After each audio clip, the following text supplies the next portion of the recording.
अगिया लगले करे जावा कामन मारत भेजावा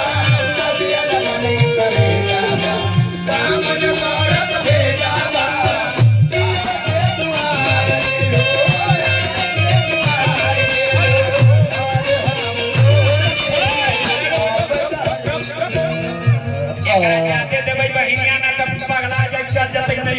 ना बचेगा का छोटी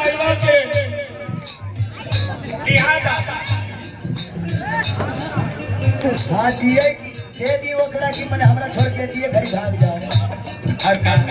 यही जगह हिलावले बालू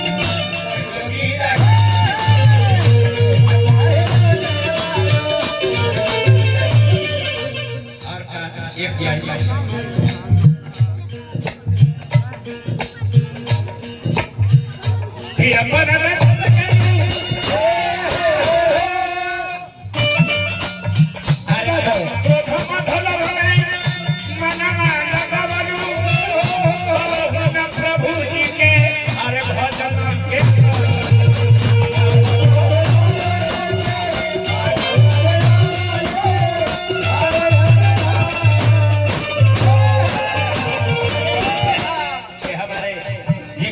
अपन भाई रविंद्र डॉक्टर साहब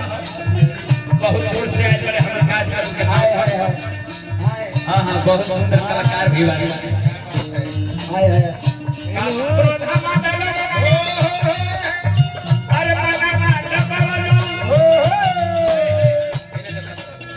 अरे अरे प्रभु जी के अरे मुनवा के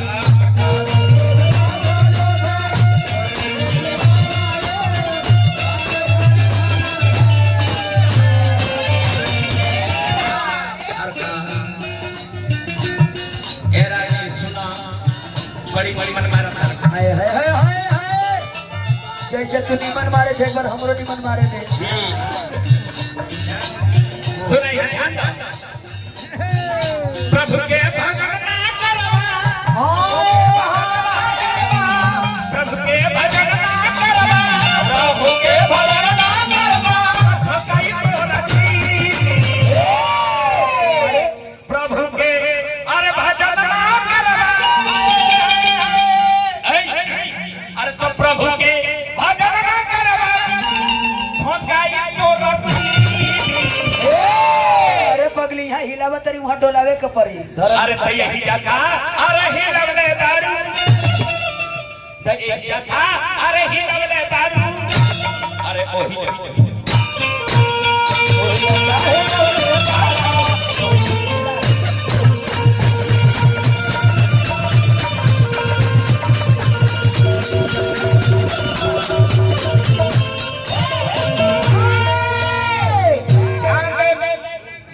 सरस्वती के पूजा अर्चना के अवसर पर ये काज करबा तो तू लाइन के माई सरस्वती के कहानी होई सुनाई बहु विधि सब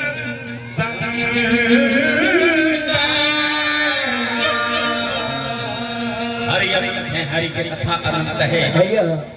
सास सबन की वसीकरण लेखन सब बदला धरती सब कागज करो हरि गुण निखान जाए ब्रह्मा जी सृष्टि के रचना लगले करे तो उनकर मुख से माता सरस्वती के प्रादुर्भाव है जब माता सरस्वती के देख के मोहित हो गई एक मुनि जी जो उनके अंश से अवतार लेने रहले जब ज्ञान दिले तो अपना शरीर के भस्म कर देले दूसर रूप में आ गए तब ब्रह्मा और माता सरस्वती के विवाह हुआ लेकिन देवी भागवत पुराण में लिखल बा था अभी बैठा बैठा राधा के जीवा से अवतार भइल माई के माता बहन बड़ा स्थिर रहो भ्रमण के लाइन झूमर गीत गाए देखल में के कितना मजा लागल आइए होता लेकिन पहले माई सरस्वती के राधा के जीवा से अवतार भइल माई के ओ बेबे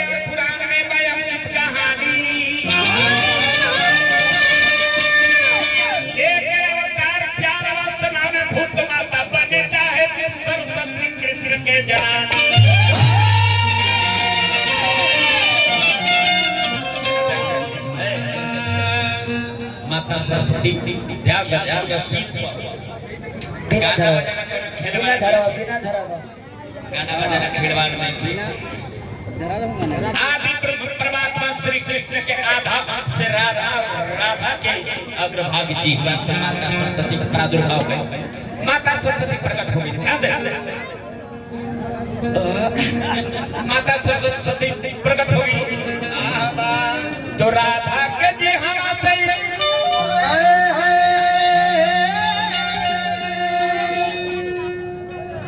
एगो कुर्सी दिया। हां एगो कुर्सी दे दी कलाकार के तरह होला तनी देख। हां टोटल माई सरस्वती के सीन के तरीके से देखो। हां कुर्सिया टोटल देव लेके भाग ना जाई हो। ई कोनो बात ना चनिया नहीं देखा एक चांद बिना बतौले भाव करे लगलै। हां बिना बतौले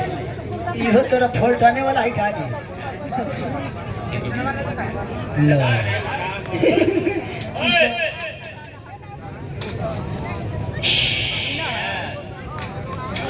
ये आपका प्रेम सरस्वती मैया माने हाय हाय ना के करो हे सरस्वती जी। हां सर तो राधा के जी हम से आर सरस्वती मैया हो प्रकट हो गई। देवी भागवत में लिखल बा राधा के जीवा से माई सरस्वती के प्रादुर्भाव है। राधा के जी हम से आर सरस्वती मैया हो प्रकट हो गई।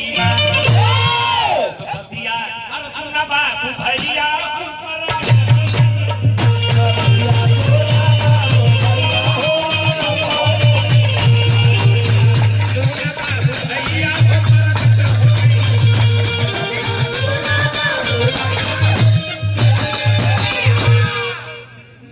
सरस्वती प्रकट भइली। हां राधा के जीवा से अरे हाथ में बिना पुस्तक सुंदर नयन हो लागत भी रही अच्छा बात। हाथ में बिना पुस्तक अरे सुंदर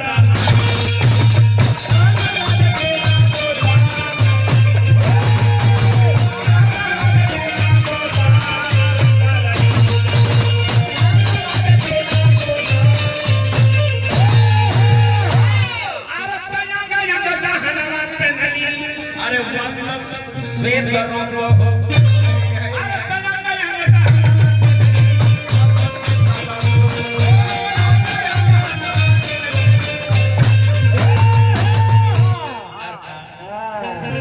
अरे दधी बंदी खेले अरे राधा कृष्ण गवैया हो प्रकट हो गई। ये सीन है माने बाबा लोग पैसा दे तो पगला गई लेकिन ढेरे बढ़िया कलाकार होला दूर ये गरीब के कोसा हमरो देवे लगा था लेकिन दरिया भी धान के चलत था।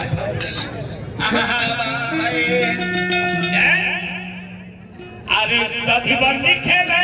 राधा कृष्ण गवैया रे प्रकट हो गई। बतिया सुन बाबू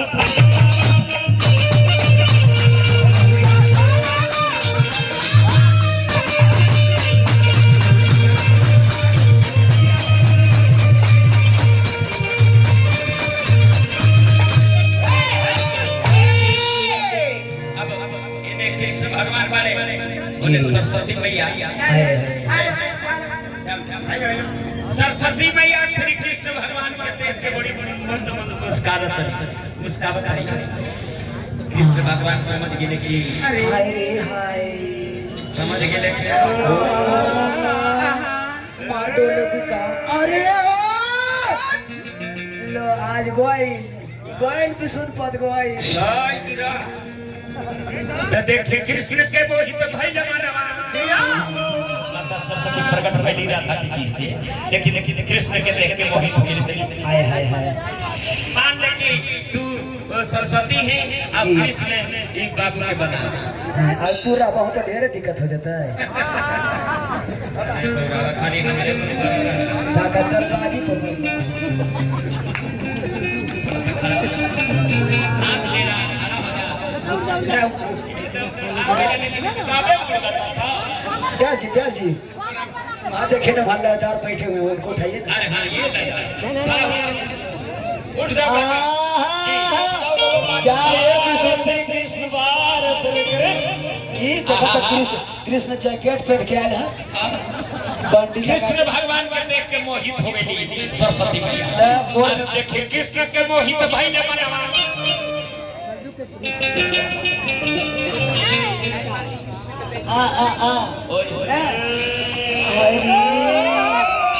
आज इनका नेटवर्क बताइए देगा। अब देखिए बात बैठा बात बैठा। कृष्ण के मोहित भाई ने बनवा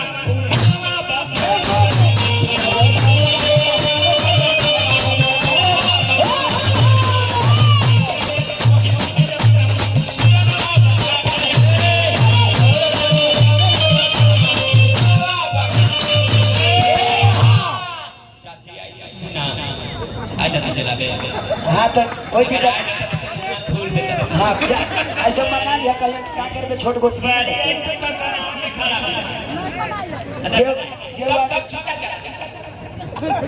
जेव आगे जे देखा चल हवा ना खुश भाई नहीं कर्मा खुश भाई नहीं उनके बाबा की सदा भाई नहीं कर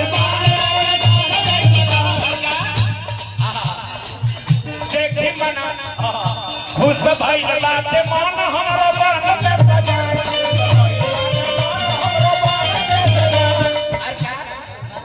इनका पावे खातिर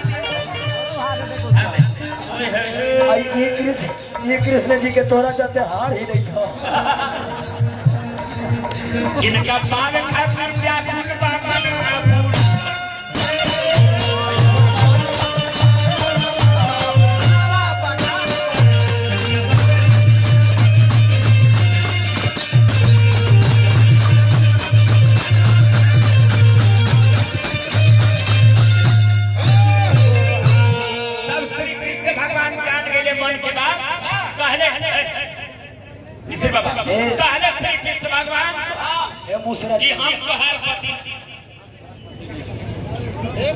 हम तो आत्महत्या नहीं की। काहे ना हो काहे भगवान काहे रवा हमारा के इनकार करता नहीं इनकर पति ना हम रवा प्रेम में मोहित बने रवा हमारा के अपना ले एक बार देहिया पर हाथ फेर देना हो। हम रवा से बहुत प्रेम करिले आहा इतना रवा हमारा के अपना ले आहा इतना मूठ बोला तारू हम ओकरा से प्रेम करिला। ओकरा से ना ओकरा से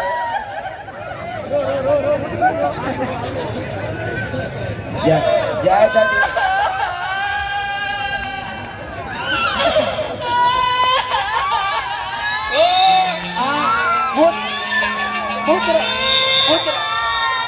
अरे काहे रे बतारी मुद्रा अरे का कभी भलो रे भाई रे तब कृष्ण कहले सुना हड़बड़ा मत अच्छा तोरा मिले तो तू सब नेटवर्क खेलेंगे।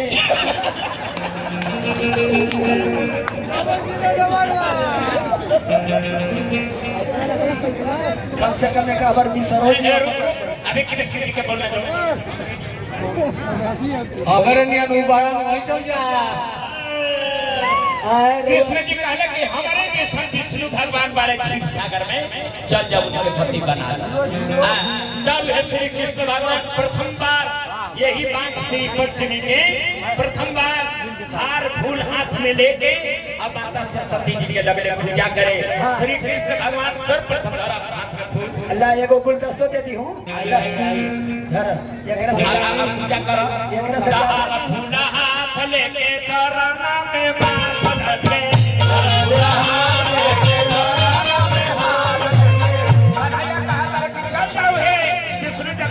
हार फूल हाथ लेके चरण में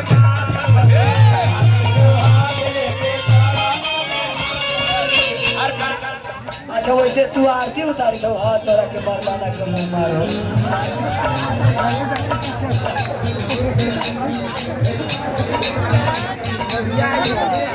हार फूल हाथ लेके चरण में